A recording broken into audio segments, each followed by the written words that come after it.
dans l'ombre des grandes métropoles américaines, certaines histoires dérangent.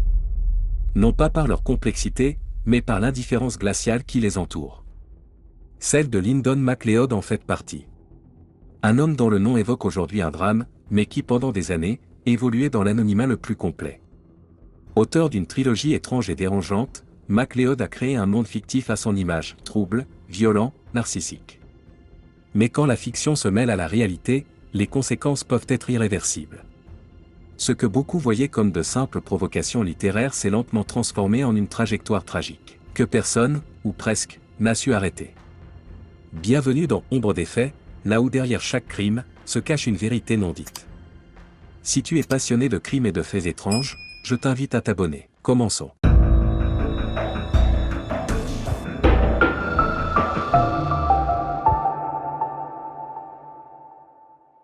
Bienvenue dans le Colorado, plus précisément à Denver, la Mile High City. C'est ici que vivait un homme nommé Lyndon McLeod, un homme hors du commun, mais pas dans le sens noble du terme. Bien qu'il aimât se présenter comme un héros, sa trajectoire l'éloigna bien vite de cette image. Né en 1974 dans une famille militaire, Lyndon passa son enfance à voyager à l'étranger avant de s'installer dans différents États américains. Il termina son adolescence dans l'Ohio, puis s'installa au Texas. C'est à cette période, dans la vingtaine, qu'il s'enfonça dans un univers radical. Il rejoignit une secte, motivé par une obsession maladive pour sa compagne de l'époque, qui finit par le quitter pour un autre. À la fin des années 1990, Lyndon s'était construit une image d'amateur de rock, de moto et de grands espaces. Une passion qui lui coûta cher, un accident de moto le laissa hospitalisé pendant plusieurs semaines et provoqua une addiction aux opioïdes. En 2004, il emménagea à Denver et travailla dans l'industrie du cannabis médical, un secteur lucratif à l'époque.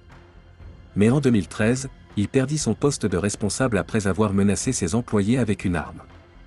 C'est à ce moment qu'il fit la rencontre de Jeremy Costello, tatoueur de profession.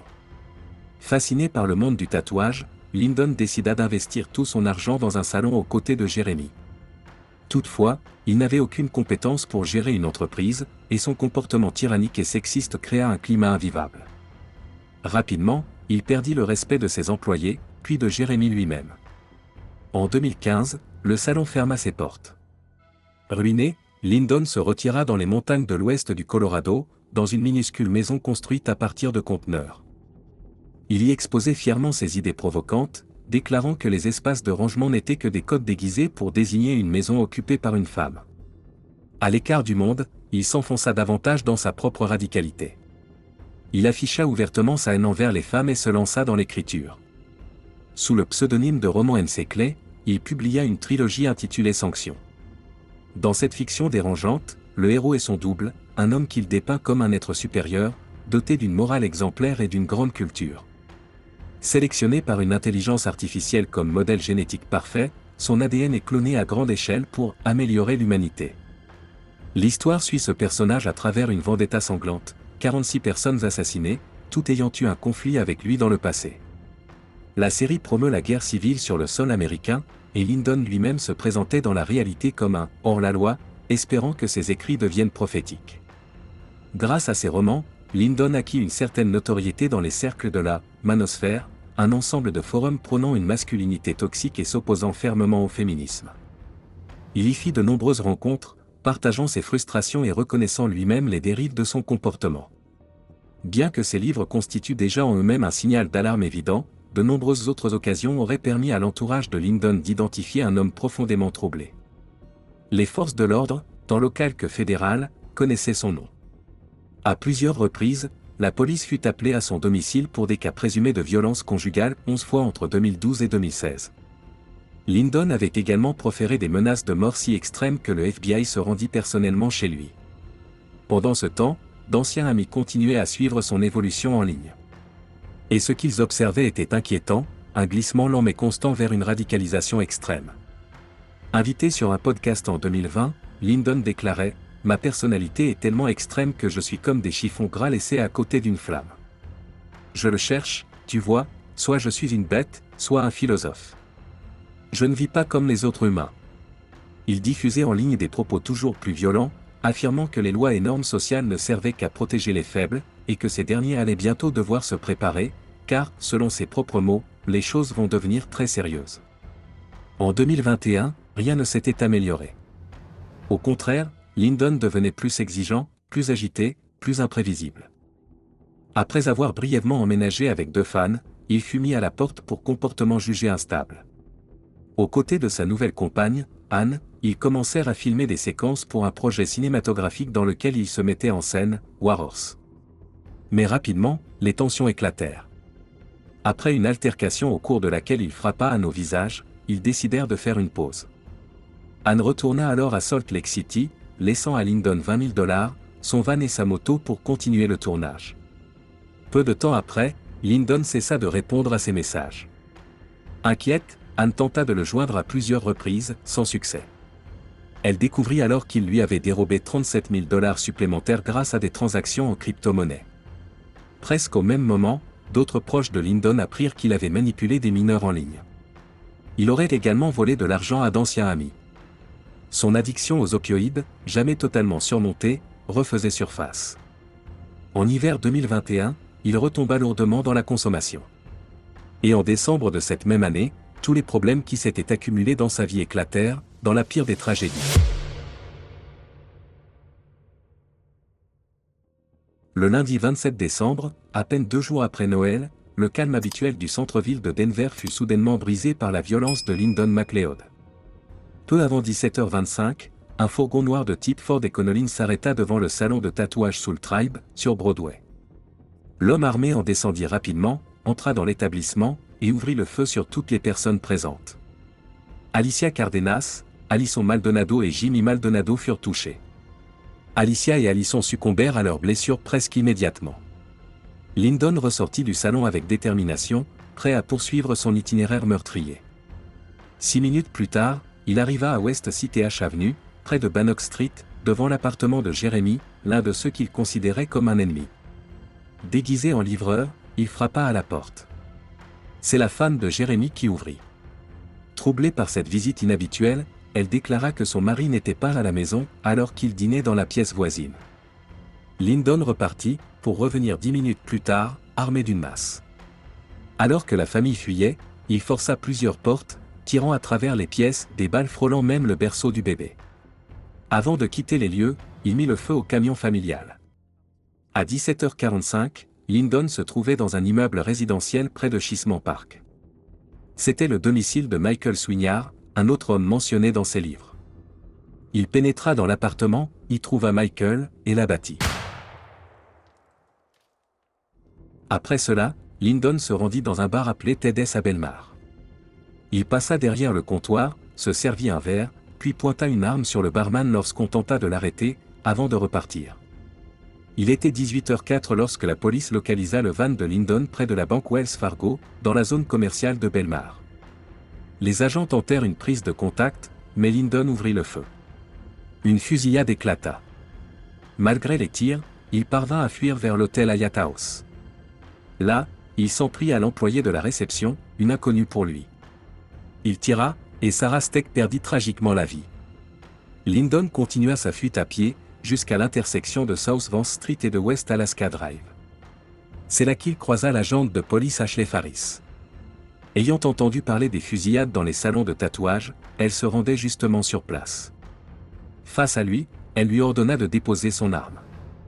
Il tira, la blessant à l'abdomen. Mais malgré sa blessure, Ashley parvint à riposter, et tua Lyndon McLeod sur le champ. Son règne de terreur s'achevait enfin.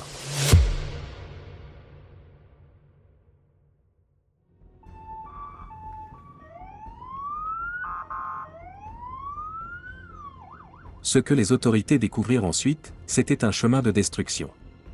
5 morts, 2 blessés, plusieurs scènes de crimes aussi atroces qu'incompréhensibles. Des rubans de police à perte de vue, des dizaines d'enquêteurs mobilisés, et une ville sous le choc.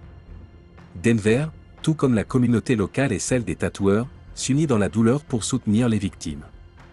Avec plusieurs salons de tatouage détruits et des artistes visés personnellement, cette attaque semblait ciblée. Le 27 décembre 2021 est désormais considéré comme l'un des jours les plus sombres de l'histoire du tatouage américain. Dès le lendemain matin, l'identité du tireur fut révélée, Lyndon McLeod. Et tragiquement, parmi ceux qui le connaissaient déjà, peu furent réellement surpris. Les occasions d'intervenir avaient pourtant été nombreuses. Ses anciens colocataires, qu'il avait déjà expulsés de leur domicile à cause de son comportement instable, avaient prévenu les autorités. Lyndon leur avait parlé de son intention de brûler Denver au lance-flammes et de déclencher une révolution violente. Des amis, des connaissances, même d'anciens fans avaient tenté de tirer la sonnette d'alarme. Parmi eux, Andrew Thiel, alarmé, il avait contacté la police de Denver, le FBI, ainsi que la police allemande. Il avait rédigé un document de 9 pages dans lequel il répertoriait, preuve à l'appui, les menaces proférées par Lyndon. Cela, 1 an avant les événements tragiques, mais personne ne l'a écouté. Peu après la fusillade, le public découvrit les livres de Lyndon. Et en les relisant, tout semblait soudainement limpide. Les crimes qu'il venait de commettre, il les avait déjà écrits.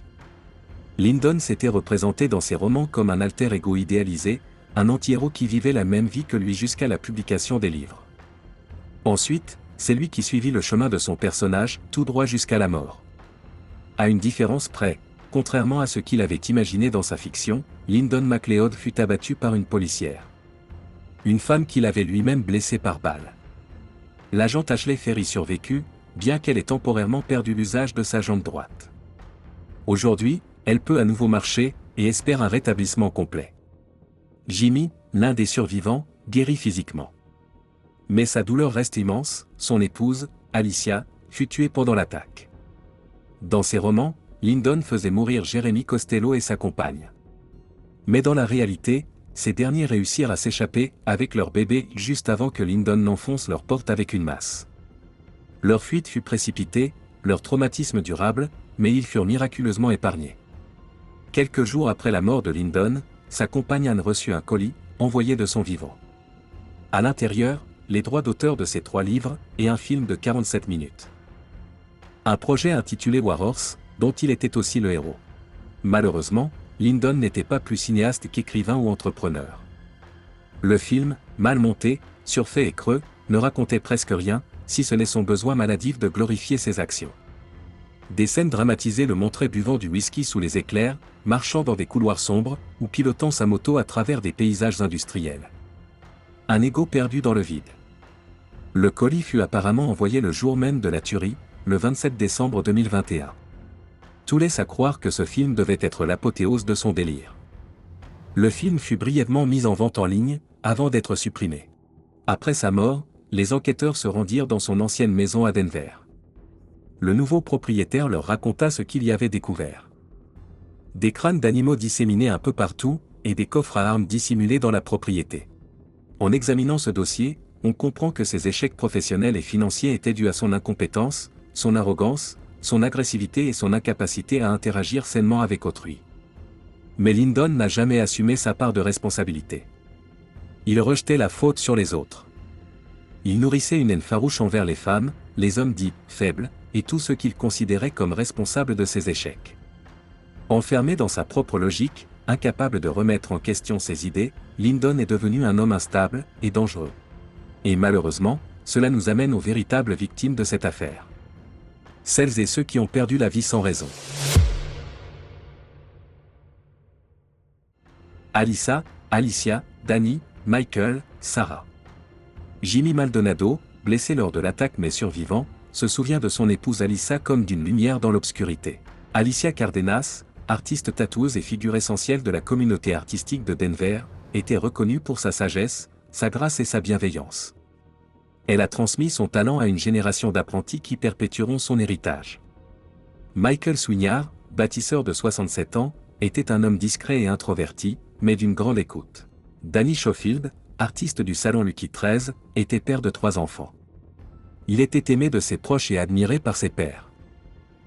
Sarah Steck, enfin, ne connaissait pas Lyndon. Et pourtant, à 28 ans, elle perdit la vie ce soir-là. Ces 5 personnes n'ont jamais eu la moindre chance de se défendre. Et ce qui glace le sang, c'est la rapidité avec laquelle les événements se sont déroulés. Quelles qu'aient été les tensions passées avec Lyndon, une chose est certaine, aucune ne méritait de mourir. Puissent leur famille et leurs proches trouver, un jour, un peu de paix. Et ainsi s'achève notre affaire du jour. Merci d'avoir pris le temps de suivre cette histoire avec nous. Si cette affaire vous a semblé captivante ou vous a appris quelque chose de nouveau, alors n'hésitez pas à mettre un j'aime et vous abonner. Vos pensées et vos réflexions sont toujours les bienvenues, alors n'oubliez pas de les partager en commentaire. Nous nous retrouvons très bientôt pour une nouvelle affaire. À bientôt.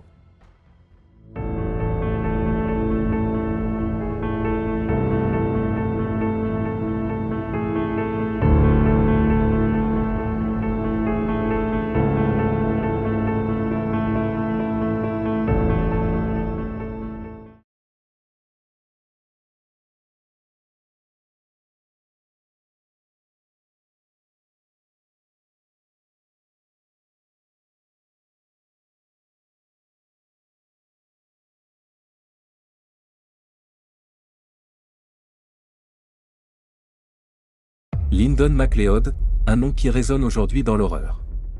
Un homme qui se croyait au-dessus des autres, un soi-disant « mal alpha », mais derrière cette façade de puissance se cachait un tueur impitoyable.